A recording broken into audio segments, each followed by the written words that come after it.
제목이 예수님이 주신 기쁨이라는, 하나님이 주신 기쁨이라는 제목으로 같이 말씀을 전하도록 하겠습니다. 여러분들이 만약 누군가로 변할 수 있다면, 그 삶을 바꿀 수 있다면 누구와 바꾸시고 싶으십니까? 누구와 바꾸시고 어떤 모습으로 바뀌셨으면 좋으시겠습니까?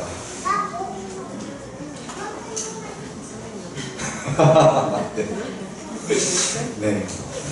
저는 어떤 모습으로 바뀌면 좋을까요? 정말 부러운 그 모습들이 있습니다. 그 모습은 누구냐면 저희 집 아이들입니다.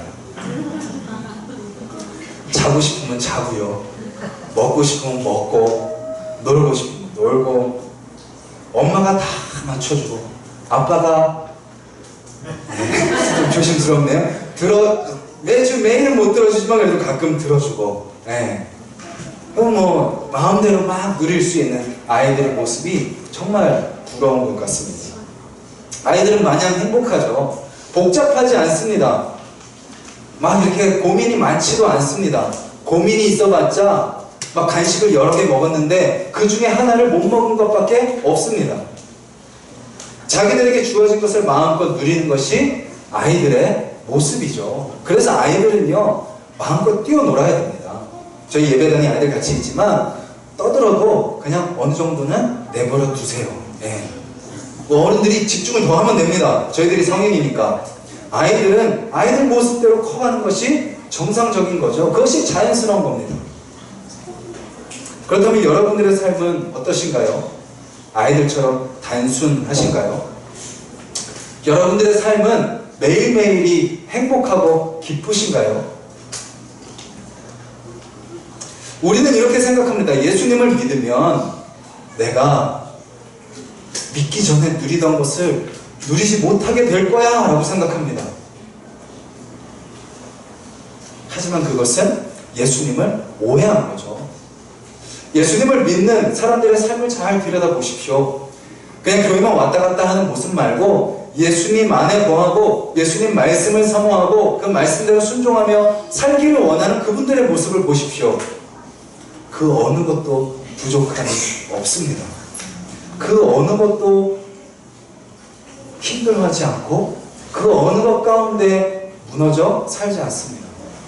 비록 바람은 붑니다. 비록 어려움은 다가옵니다. 하지만 그 속에서 좌절하거나 넘어지지 않죠.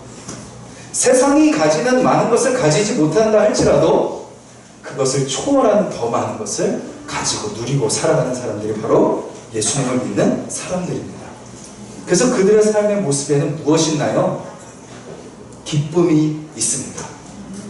여러분들에게도 기쁨이 있으시죠?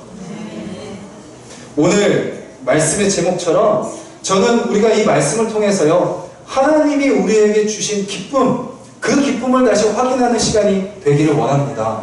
그리고 그 기쁨이 다시 회복되기를 바라고 또 더 나아가서 그 기쁨이 우리를 통하여 세상 가운데 흘러가기를 간절히 소망합니다.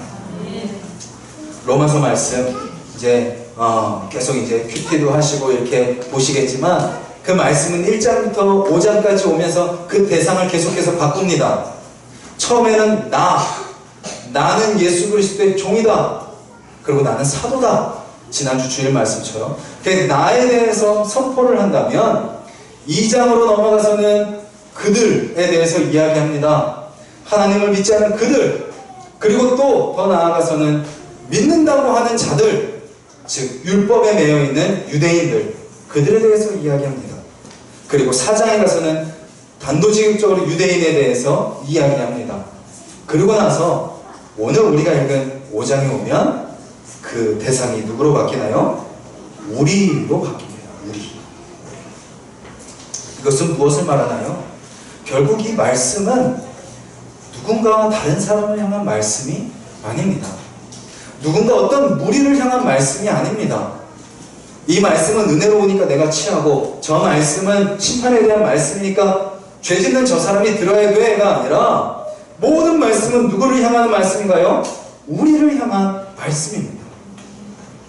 나만을 위한 것도 너만을 위한 것도 그들만을 위한 것도 아닌 우리를 위한 말씀이죠. 이 말씀을 통해서 하나님은 또한 우리 하나숙 동산교회를 향해 말씀하십니다. 그리고 이 자리에 앉아 계신 우리 한 분 한 분 성도님을 향해 말씀하십니다.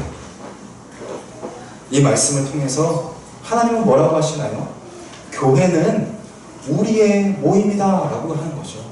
교회는 그냥 어떤 이해 집단이 아닌, 교회는 어떤 조직이 아닌, 교회는 어떤 성취를 이뤄내는 어떤 그런 조직이 아니라 교회는 그냥 우리의 모임이다. 우리의 모임 속에는 어떤 모습이 있습니까? 이 모습도 있고요, 저 모습도 있습니다. 그 모습도 있고 그랬던 모습도 있습니다. 또 앞으로 어떤 모습으로 바뀔지 모르는 다양한 모습들이 존재합니다. 근데 그 모습이 다 모여있는 것이 바로 교회라는 거죠. 오늘 말씀은 그렇게 우리로 모인 이 교회를 향해서 그 교회는 어떤 모습으로 나아가야 되는가를 알려주고 있습니다. 어떤 교회냐면 바로 열매 맺는 교회이죠. 열매 맺는 교회. 열매는 무엇일까요? 오늘 본문은 4가지 열매를 소개합니다. 첫 번째는요, 화평이고요, 두 번째는 은혜고요, 세 번째는 기쁨, 네 번째는 구원입니다. 우리 교회가요, 성도수가 많아지면 좋겠습니다. 많은 사역을 했으면 좋겠습니다. 어떤 영향력이 커졌으면 좋겠습니다. 근데 그것은 진짜 열매는 아닙니다. 그냥 우리 인간의 바람인 거죠. 욕심이 반영되어 있는 바람입니다. 하지만 주님은 우리를 향해서 어떤 소원을 가지고 계신가요? 주님은 우리를 향해서 어떤 바람을 가지고 계신가요? 우리는 그렇게 욕심부리고 불안해하고 뭔가 더 많이 하고 더 잘하려고 하는 그런 마음속에 있음에도 불구하고 주님은 말씀을 통해서 우리에게 확인시켜 주십니다. 너희들이 맺어야 될 것은 숫자가 아니다. 너희들이 맺어야 될 것은 많은 재정도 아니다. 너희들이 맺어야 될 것은 많은 사역도 아니다. 무엇이죠? 화평입니다. 화평. 그리고 은혜의 열매, 그리고 기쁨의 열매, 구원의 열매는 거죠. 하나씩 한번 살펴보겠습니다. 첫 번째 열매는 화평이죠. 5장 1절을 다시 한번 읽겠습니다. 시작. 그러므로 우리가 믿음으로 의롭다 하심을 받았으니 우리 주 예수 그리스도로 말미암아 하나님과 화평을 누리자. 화평은 즉 평화입니다. 평화는 모든 인간들이 다 추구하는 겁니다. 그래서 끊임없이 우리 대한민국과 북한이 계속 정상회담을 시도하죠. 만납니다. 같이 협의합니다. 회의합니다. 그리고 또 미국과 북한도 만납니다. 그리고 또 이미 하나가 됐지만 동독과 서독, 또 각 나라의 많은 국가들이 서로 화평을 이루려고 노력합니다. 그래서 서로 조약을 맺고 무역을 하고 거래를 합니다. 그리고 그 화평은 어디서도 필요한가요? 직장에서도 필요하죠. 내가 아무리 실력이 뛰어나도 옆 사람과 화평을 이루지 않으면 그거는 사회생활을 하기 힘듭니다. 가정에서도 화평이 필요합니다. 부부 사이에 화평이 필요하죠. 사랑하면서 결혼했지만 그 사랑의 그런 감정은 어느 순간 많이 사라지고 무엇으로 살죠? 정으로, 신뢰로, 믿음으로 살아갑니다. 서로를 향한 기다림으로, 서로를 향한 배려로, 서로 하나됨으로 살아가는 거죠. 그때 화평이 필요합니다. 그리고 개인적으로도 평화가 있어야, 내 안에 평안이 경험돼야 우리는 어디서든지 살아갈 수 있는 거죠. 하지만 근본적인 평안은 어디서 시작되나요? 오늘 말씀에서 알려주듯이 하나님에게서 평화가 시작됩니다. 하나님에게서 평화가 시작되지 않는다면 그 어느 곳도 우리는 평안을 누릴 수 없습니다. 하지만 모든 것이 다 무너져 있다 할지라도 그 속에서 우리가 하나님과 평화를 누리며 살아간다면 우리는 그때부터 모든 삶의 영역에서 평화를 누리며 살아가게 되는 거죠. 우리 그리스도인들은 그런 열매를 맺는 자로 부름받은 겁니다. 우리는요, 가는 곳마다 평화를 전하는 자들이 되어야 됩니다.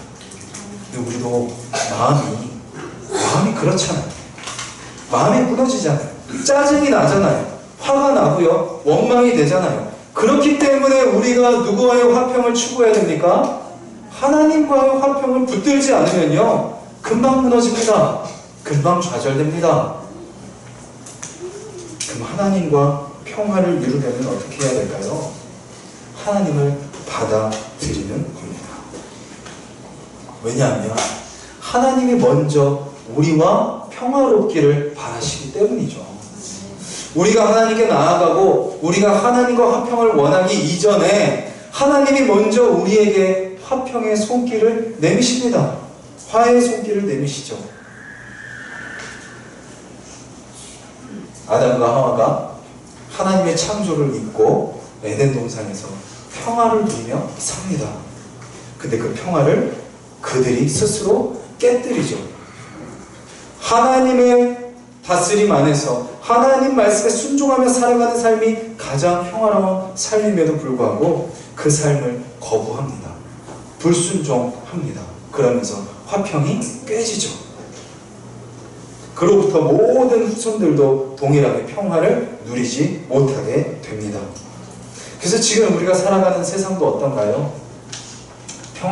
평화로운가요? 여기저기 다툼과 싸움들이 가득합니다. 상처 주고 서로 미워하고 서로 당을 짓고 서로 뒷담화를 하고 이런 모습들이 우리 안에 있는 모습들이죠. 그런데 그런 우리에게 하나님이 찾아오신 겁니다. 하나님이 오셔서 우리에게 화해의 손길을 내밀어 주시는 거죠. 그 화해의 손길이 누구시죠? 예수 그리스도입니다. 예수 그리스도를 보내주셔서 우리의 그 모든 깨어진 화평을 회복시켜 주시는 겁니다. 하나님과 화평할 수 없는 죄의 문제를 다 해결해 주신 거죠. 예수 그리스도의 십자가의 피로 깨끗이 다 씻어 주신 겁니다. 그래서 우리는 그 아들 예수 그리스도를 통해서만 하나님과 화평을 누릴 수 있고 그 예수 그리스도를 통해서 세상과 화평을 누릴 수 있게 되는 겁니다. 여러분들의 삶 가운데 화평이 무너져 있으신가요? 막 분노가 일어나고 원망이 많고 감사가 사라졌고 어떤 만족하고 기뻐하는 삶보다 그 반대의 모습들이 더 많다면 먼저는 하나님과의 화평을, 하나님과의 평화를 우리는 다시 점검해 봐야 됩니다. 그래서 1절 뒷부분에 말씀은 이렇게 선포하죠. 하나님과 화평을 누리자. 저는 이 선포가요, 우리의 선포가 되었으면 좋겠습니다. 하루를 시작할 때마다 하나님, 제가 하나님의 화평을, 하나님과 화평을 누리길 원합니다. 두 번째 열매는요, 은혜입니다. 은혜는 값 없이 주는 은혜입니다. 값이 필요하지 않습니다. 대가를 바라지 않습니다. 은혜는 받는 사람에게는 거저 받는 은혜입니다. 그렇다면 주는 사람에게는 어떤 거죠? 자발적으로 주시고 무조건적으로 주시는 것이 은혜입니다. 그래서 은혜는 받는 사람은 이득이요 주는 사람은 손해인 거죠. 그런데 그 은혜가 바로 무엇인가요? 하나님께서 우리에게 보내주신 예수 그리스도의 십자가의 사랑이 바로 은혜라는 겁니다. 그렇다면 그 은혜와 우리는 무슨 상관이 있죠? 2절을 같이 한번 읽겠습니다. 2절 말씀입니다. 시작. 또한 그로 말미암아 우리가 믿음으로 서 있는 이 은혜에 들어감을 얻었으며 하나님의 영광을 바라고 즐거워하느니라. 우리가 은혜에 어떻게 됐다고요? 들어감을 얻었습니다. 하나님이 우리를 하여금 은혜 안에 들어가게 하셨다는 말씀이죠. 우리는 은혜를 누리지 못하고 은혜를 잊어버린 채 내 마음대로 내가 주인 되어 살아가는 삶을 살고 있었는데 하나님이 우리로 하여금 은혜에 들어가게 한 것이죠. 이 말씀은, 이 단어는 들어가는 중이다 아니면 들어가게 될 것이다 라는 것이 아닙니다. 들어갔다. 은혜 안에 들어감을 얻었다 라고 선포하는 과거형입니다. 이미 우리가 그 은혜 안에 있다라는 것이죠. 그런데 우리는 어떡하죠? 여기서 구원의 확신이 있으신 분 한번 손 들어 보십시오 하면 쭈삣쭈삣 거리는 분들이 계실 겁니다. 우리 안에 확신이 없습니다. 우리 안에 분명한 믿음이 없는 거죠. 불안합니다. 뭔가 내가 예배는 드리고 뭔가 될 것 같긴 한데 아직 이 모습으로는 안 될 것 같은 생각이 우리 안에 듭니다. 그런데 하나님은, 우리는 그럼에도 불구하고 그런 우리를 바라보시면서 하나님은 확신하시는 거죠. 하나님은 우리를 향해서 절대로 흔들리지 않으십니다. 우리의 확신의 근거는 어디에 있나요? 나에게 있는 것이 아닙니다. 우리에게 확신의 근거가 있으면 우리는 그 누구도 그 구원을 담대하게 고백할 수 없습니다. 왜냐하면 이렇게 예배를 드리고 우리는 또 죄를 짓잖아요. 근데 우리가 담대하게 우리의 구원을 확신 있게 고백할 수 있는 근거는 누구에게 있다고요? 하나님께 있습니다. 흔들리고 넘어지고 좌절하고 죄짓고 화평하게 했음에도 불구하고 그 화평을 누리지 못하고 살아가는 우리임에도 불구하고 그런 우리를 향해 절대 한눈 팔지 않으시고 흔들리지 않으시고 그 손을 내려놓지 않으시는 그 하나님으로 말미암아 우리는 은혜에 들어감을 얻었다라는 고백을 할 수 있는 것이죠. 그렇다면 그 은혜는 또 어떤 은혜인가요? 본문은 이렇게 이야기합니다. 그 은혜가 서 있다라고 이야기합니다. 그 은혜가 서 있다. 무엇이죠? 확고한, 변함이 없는, 흔들리지 않는 은혜입니다. 우리가 들어간 은혜는 바로 이처럼 변함없는 은혜입니다. 하나님의 흔들림 없는 은혜죠. 우리의 인생이 고난 가운데 있음에도 불구하고 하나님의 은혜는 흔들리지 않기에 우리는 그 은혜로 살아가고 또 그 은혜의 열매를 살아가게 되는 겁니다. 세 번째 열매는요, 기쁨입니다. 기쁨은 언제 나타나나요? 좋은 일이 있을 때 기쁘죠. 그런데 오늘 본문은 좋은 일이 있을 때 기쁨을 이야기하지 않습니다. 3절에 보면 이렇게 말씀이 나와 있죠. 다만 이뿐 아니라 우리가 환난 중에도 즐거워하나니. 환난 중에 있음에도 불구하고 고난이 있음에도 불구하고 즐거워하고 기뻐하는 겁니다. 그것이 그리스도인들이 맺는 열매입니다. 그리스도인들의 삶에는 고난이 있죠. 요한복음을 한번 찾아보시겠어요? 16장 33절입니다. 요한복음 16장 33절.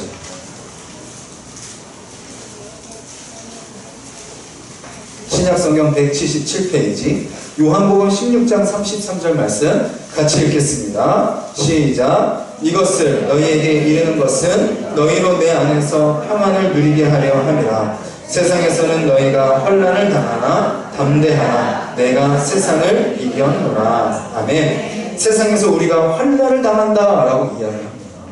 이거는 이미 하나님께서 말씀하신 내용입니다. 그리스도인들의 삶에는 고난이 있는 거죠. 그런데 그리스도인 삶에 고난이 있지만 그 고난 중에 어떤 열매를 맺는다고요? 기쁨의 열매를 맺는다는 겁니다. 어떻게 기뻐할 수 있죠? 우리는 이미 다 알 수 있습니다. 고난 뒤에 하나님이 그 고난의 목적과 이유를 가지고 우리에게 그 고난을 허용하신다는 것을 알기 때문입니다. 하나님이 그 고난 가운데 있다는 것을 믿기 때문에 기뻐할 수 있는 겁니다. 고난이 지금은 힘들지만, 고난이 아프지만, 그것 때문에 때로는 상처도 나지만 그 아픔과 힘듦과 상처 가운데 우리가 이해할 수 없는 하나님의 뜻이 있다라고 말씀하십니다. 그 모델이 누구죠? 예수님입니다. 예수님이 오셔서 하나님의 아들로 오셔서 영광을 취하셨나요? 낮고 낮은 자리로 오셨습니다. 말 구유에서 태어나셨습니다. 아무리 황금 구유라고 해도 그건 구유입니다. 낮은 자리로 하나님의 아들이 오신 거죠. 그리고 집안도 아주 천한 직업을 가진 집안이었습니다. 그 당시 형제들은 그를 배척합니다. 그리고 예수님은 가는 곳마다 사람들로부터 핍박을 받고 죽음의 위협을 받습니다. 그것이 예수님의 인생이었죠. 그리고 결국 사랑하는 제자 한 명에게 배신을 당하고 팔립니다. 로마 병사들에게 넘겨지죠. 얼굴에 침뱉음을 당하셨습니다. 뺨을 맞으셨습니다. 채찍을 맞으시고 십자가에 달려 결국 죽으셨습니다. 힘든 십자가의 길이었고 피하고 싶은 길이셨지만 예수님은 그 길을 기꺼이 감당하셨죠. 그리고 그 안에 뭐가 있었을까요? 내가 도대체 이 길을 왜 가나? 내가 왜 가나? 후회가 있었을까요?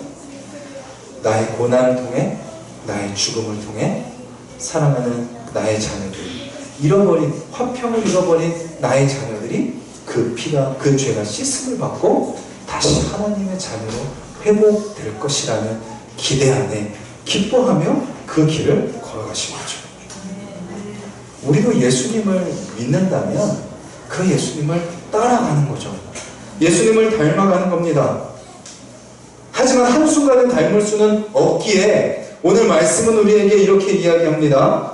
3절과 4절을 같이 한번 읽겠습니다. 시작. 다만 이뿐 아니라 우리가 환난 중에도 즐거워하나니 이는 환난을 인내를, 인내는 연단을, 연단은 소망을 이루는 줄 알게. 환난은 우리에게 어디로 인도하죠? 인내하게 합니다. 사람을 단단하게 만드는 거죠.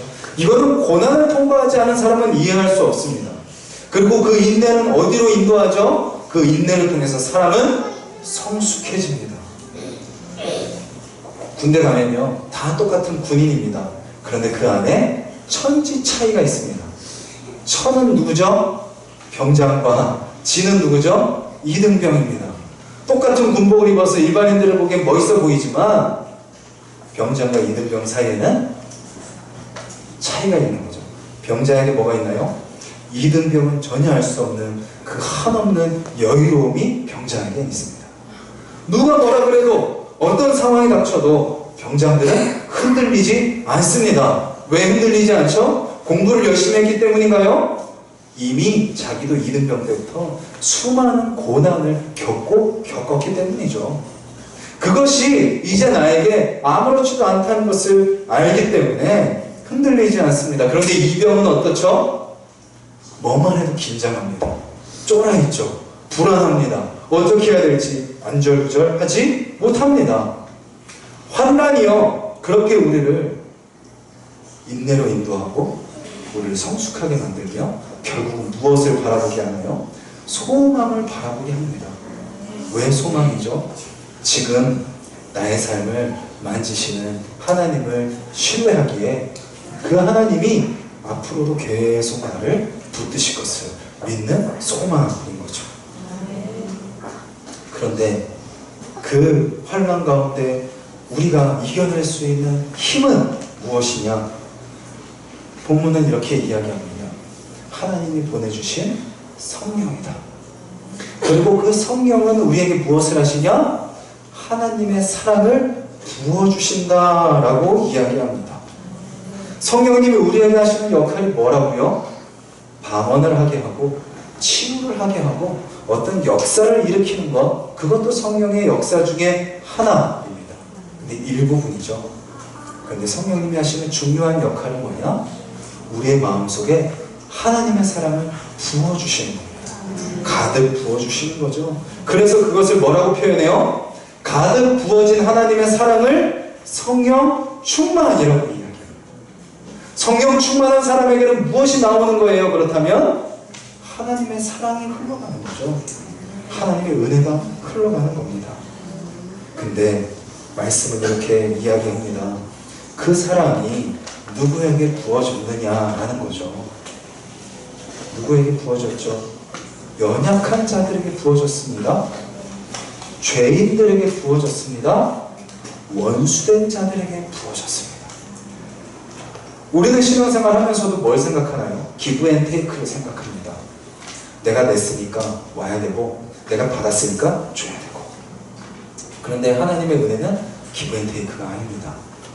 우리는 받을 준비도 안 했고 오히려 하나님과 원수된 삶을 살았음에도 불구하고 하나님은 그런 우리에게 하나님의 사랑을 부어주셨다라는 거죠. 그게 은혜입니다. 저희는 우리 하나수 동산교회가요, 그런 은혜가 가득 차는 교회가 되었으면 좋겠습니다. 잘하고 못하고는 중요하지 않습니다. 되고 안 되고는 중요하지 않습니다. 좋고 나쁘고는 중요한 것이 아닙니다. 오히려 우리는 무엇을 바라봐야 되나요? 안 되는 것을 바라봐야 됩니다. 오히려 나쁜 것을 바라봐야 됩니다. 오히려 힘든 것을 바라봐야 됩니다. 왜냐하면 그 자리가, 그 사람이 하나님의 은혜가 필요한 사람들이기 때문입니다. 이 자리에 있는 저도 은혜가 필요한 자죠.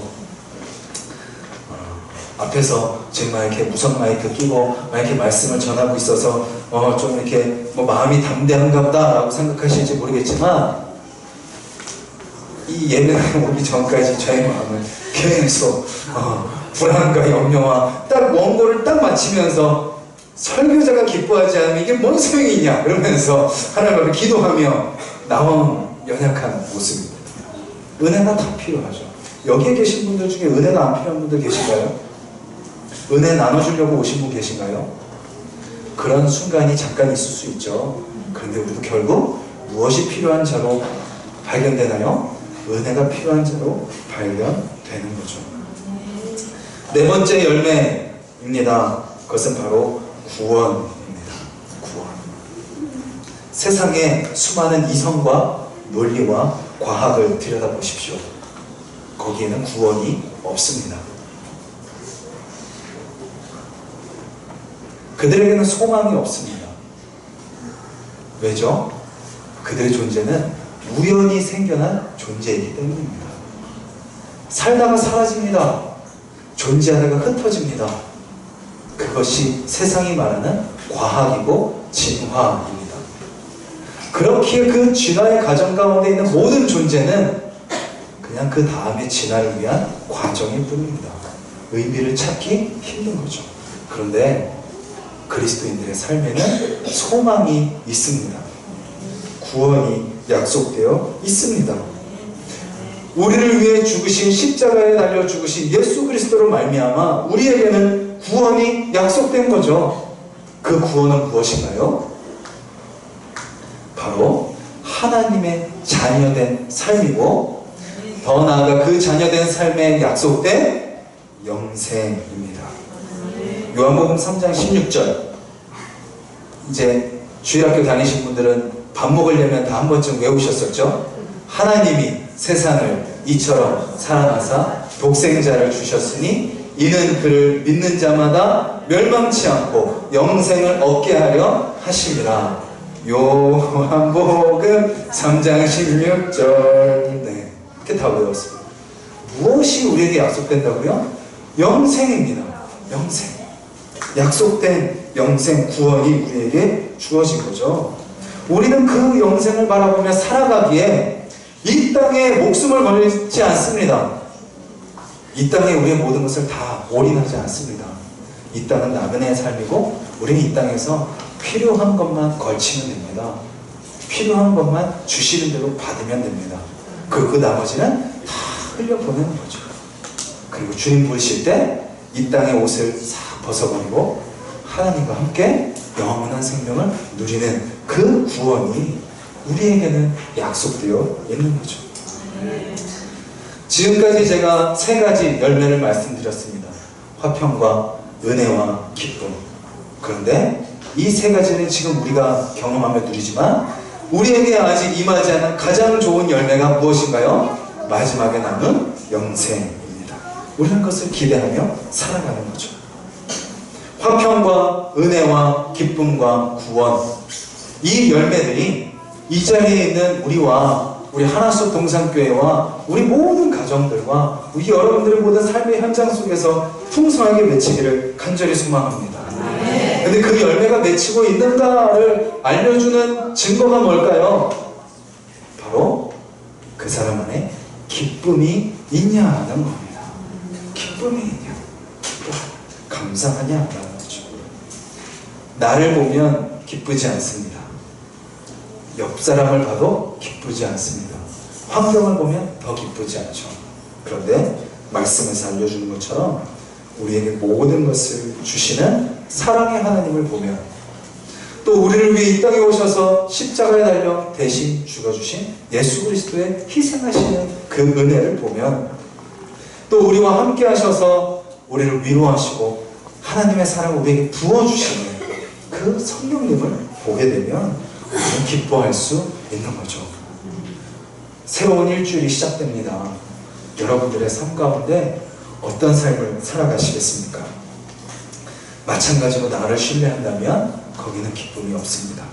하지만 하나님을 신뢰한다면 그 안에 기쁨이 있죠.